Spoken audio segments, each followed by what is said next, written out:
This is the Region Rush. It's the ESPN 97.7 Region Rush. He's Lawrence. I'm Andy. We're ready to rush best 9 plays in Region this week. Dylan Becker, textbook, keeps his outside shoulder free and makes the play against Tide Morris. He and Ian had a tremendous game on Friday night for the Panthers. Dixie in the red zone, draws up a red zone play, but they forgot about Dre Mendoza. What a play. He'll need to have another big game this Friday night against Skyview. Here's Dawson Bundy, the body snatcher, getting into the backfield, swinging him around, making the play, and then shakes his head like, or nods his head like, yeah, they shouldn't be doing that. They should never try to pass against us. Here's number 6, Bronson Barbin to Mr. Anderson. Shea Anderson, excuse me while I kiss the sky. He gets a 6-point play there for the Flyers. We're inviting Blake Anderson, Utah State coach, to watch this play. It's a tip 6, Mao Tofi. And Coach Anderson's like, wow, people outside of California can play football. Tofi needs a scholarship somewhere. He has been tremendous. 500 ball, dead or alive, thrown up. And it's always tough to throw against Desert Hills because it's Turnbow. This time it's Taven Mortensen. Morty makes the play. Nice catch. Number 3, Keith Adams. Boom! Desert Hills trying to steal the ball away while Keith steals their girlfriends who are watching in the stands like, who's this guy carrying my boyfriend into the end zone? That's Keith Adams, and he leads the state in rushing touchdowns. Jaden Tanibe, Crimson Cliffs. He loves the slop. His mother was a mutter. His father was a mutter all the way for 6. And he needs more touches on the offensive side of the ball. He is explosive up there in the snow in Cedar City. Now, the play of the week, Tide Morris. This is Bo Jackson versus the Boz in the red zone. Lowers the shoulder and gets the Zion Trophy play of the week. And he is a powerful dude because the guy he hit there is also a powerful dude. And what a job. Check out Zion Trophies and awards now open in St. George. If you want to give somebody something who really excelled, not just a participation trophy, go to Zion Trophies and Awards. All right, it is our Region Rush Playoff Spectacular. We're going through all the games. We're getting expert analysis. We're running through the bracket. Let's start with Crimson Cliffs, the Mustangs, taking on the Mustangs of Mountain Crest, Rustin Burnside. What do you think? When the Mustangs take on the Mustangs, there's a lot of uncertainty when it comes to Crimson Cliff's offense. One thing that is not uncertain, though, is Kona Kroll and his ability to play fantastic football. On the season alone, 25 catches, 288 yards, 2 touchdowns, and now 32 carries, 133 yards, and a touchdown to his rushing resume. He can do it all, and they're going to need him to do it all. The last 6 games of the regular season, the Mustangs didn't give up more than 20 points, and we look at guys like Jackson Griffiths and Andrus for being so big there, but the secondary was massive. Corbin Cuff is a leader of that unit, 46 tackles on the year, 2 picks, along with an interception return for a touchdown. I think Cuff is going to do big things in the playoffs. All right, Lawrence has the Crimson Cliffs Mustangs favored at home. You can listen to that game on 94.9 FM, 890 AM KDXU, and watch it on Sports Radio 977.com. Great job, Burnsy. All right, let's go up to Cache Valley for our next preview. It is the Cedar Reds taking on the Logan Grizz. This preview brought to you by our friends at Revere Health and Dr. Stephen T. Kirk at Coral Desert Orthopedics, now taking new patients.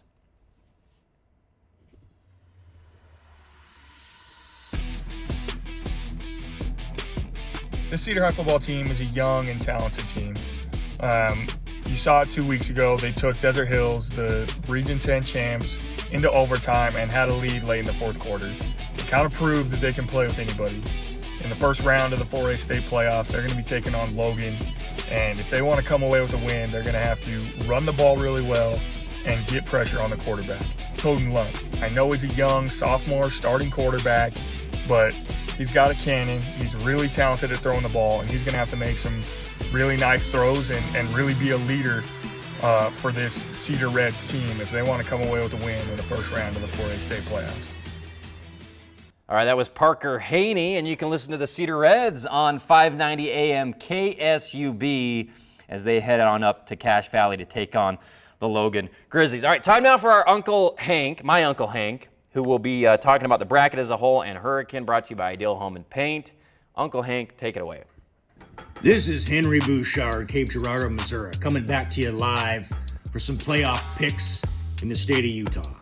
I was ostracized after I picked the Ogden-Weber High game because nobody at ESPN or the Region 9 Rush has a sense of humor. If they did, they would have known I was being sarcastic.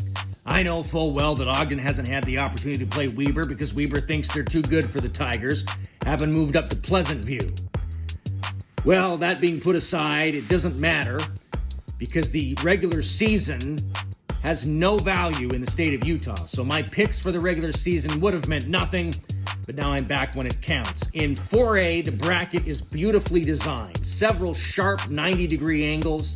Someone took a ruler out and designed a perfectly symmetrical bracket. The problem with the bracket is that it's for 16 teams. And because Utah has 24 different classifications, there are only 13 teams in 4A. So 3 teams get a bye, and that means that Hurricane, who is a 13 seed and has no business being in the playoffs, is playing the Skyview Bobcats. Fortunately, the Bobcats are going to come out and put an end to a season that should have already been over the Hurricane fighting Hurricanes. Take Skyview in this week's Bouchard. Okay, I could not disagree more with Uncle. Well, I agree with 2 things he said. 1, I don't think everybody should make the playoffs. I know a lot of people feel similarly. 2, the classification is too small. 13 teams for a whole classification is a small, and everybody goes. Here's where I disagree with Hank, is the leap forward that Hurricane made from last year to this year was huge.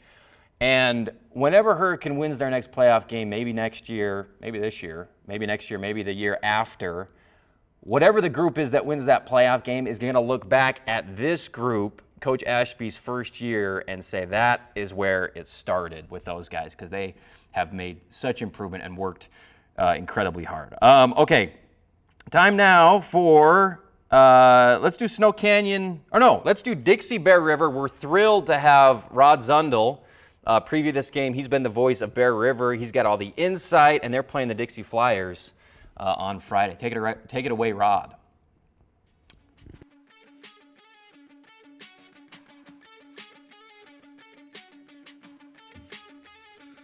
Well, this has been a very rough year for Bear River, and the problem started early on. First couple of games of the season, they lost their 2 best athletes out for the season with injuries, and they just happened to be brothers, Garrison and Talon Marble. They were the 2 best receivers and also the 2 best defensive backs gone for the year. Then, midway through the season, the Bears lost their top offensive and defensive lineman with a broken arm, and then Riker Jepson, starting quarterback a couple of weeks ago, broke his wrist. Now, Riker will still play defensive back, but he'll have a big old cast on his left wrist. He won't be able to play QB.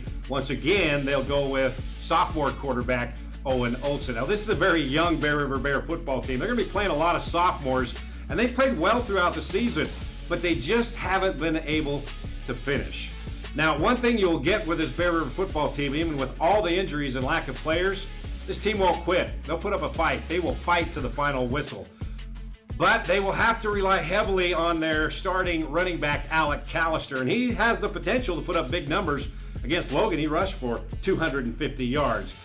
But we're not going to sugarcoat this. This is one of those major David versus Goliath matchups, and in order for the Bears to pull off what would be the biggest upset in 4A this year, Bears are going to have to play not just perfect football on Friday, but better than perfect, if that's possible. And then hope that Dixie has a lot of mistakes. But that's why they pat him up and play, right? Hey, we are so excited to be in beautiful St. George on Friday. We'll see you all then. Awesome. Thank you so much, Rod, for joining us on the Region Rush. You can listen to that game and watch it on sportsradio977.com. It's a 4 o'clock start on Friday. Okay, time now for the game that I think most people are looking the most forward to. Pineview versus Snow Canyon. It was an epic matchup a couple weeks ago when they squared off. Here's Rustin Burnside.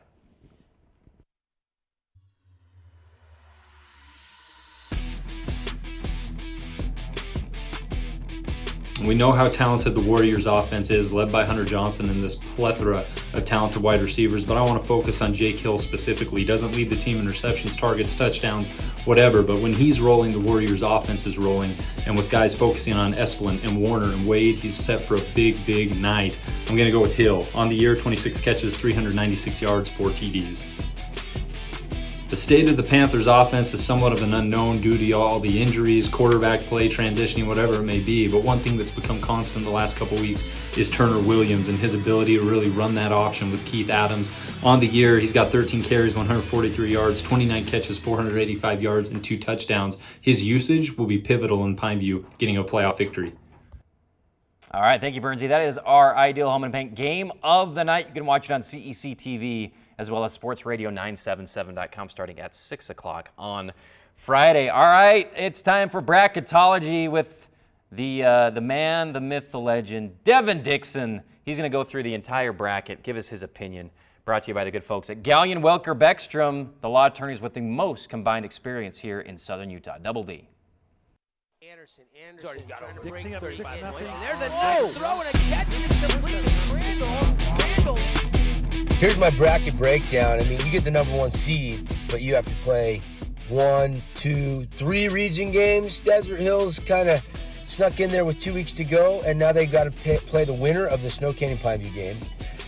If they get past that, they got to turn around, most likely play the winner of the Dixie Skyview matchup, which I think is going to be Dixie. The way they're playing, they're peaking really nicely. So that top half of the bracket is absolutely brutal. Now, we all knew this was going to happen. There's only 13 teams in 4A. But at the end of the day, it would have been nice to see somebody out of region if you're Snow Canyon, Pineview, or even Desert Hills, and that's just not the case. I mean, the Snow Canyon Pineview winner, if they want to win a state championship, they're going to have to win against 3 region teams in a row. If you look at the bottom half of the bracket, Cedar, Logan, that's a coin flip. I love where Crimson's at. I mean, Crimson played Green Canyon early in the season. If they can beat the 11 seed Mountain Crest, they'll get another shot at Green Canyon. Then they'll play Ridgeline. But they're the only team in the region that has a path that's not loaded with Region 10 opponents. So they get the offense clicking a little bit. That defense we know is really good for the Mustangs. I absolutely love their draw. Even though they're on the same side as Ridgeline, I could see them and Ridgeline showing down in one semifinal. And then the other side, I could see Desert Hills, Dixie potentially showing down. We could have 3 or 4 Region 10 teams in the semifinals if it plays out like I'm thinking it could. Now, don't want to count anybody else out. Expect the unexpected. That's why they play the games. But there's a quick look at my thoughts on the bracket. All right, thanks, Devin, and thanks for joining us on the Region Rush Playoff Preview Spectacular. We can't wait for Friday night. We've got you covered, all the games, ESPN 97.7. We'll see you next week on the Region Rush.